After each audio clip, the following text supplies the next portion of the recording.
Terbaik kepada peniaga-peniaga kecil yang tak ada manajemen akaun ataupun tidak membuat pengisytiharan cukai. Betul?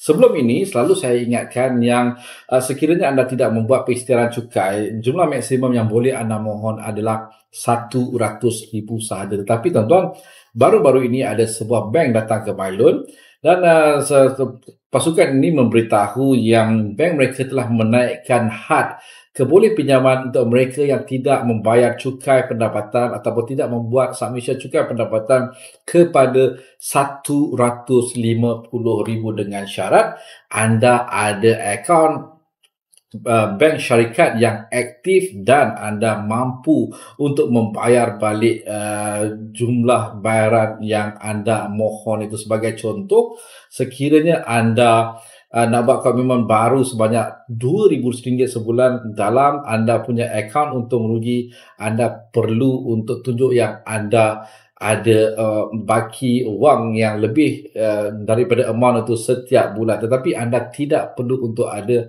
anda punya submission cukai pendapatan. Tuan-tuan harus diingat, akaun untung rugi boleh dibuat pada bila-bila masa, tetapi untuk cukai pendapatan anda perlu bayar pada tahun ke tahun. Tuan-tuan, ramai peniaga kecil yang gagal pinjaman sebelum ini kerana mereka tidak membuat pengisytiharan cukai dan mereka hanya boleh membuat pinjaman di bawah 100,000 saja. Dan pengumuman ini membolehkan mereka-mereka yang tidak membayar cukai membuat pinjaman dengan dana sehingga RM150,000. Itu saja tuan-tuan. Seperti biasa, dapatkan khidmat nasihat dengan laporan pelapor kredit anda di MyLoan untuk individu RM50 saja dan untuk syarikat ada tambahan RM100. Dan seperti biasa, dengan MyLoan pinjaman anda menjadi lebih mudah. Assalamualaikum, salam sejahtera dan jumpa lagi.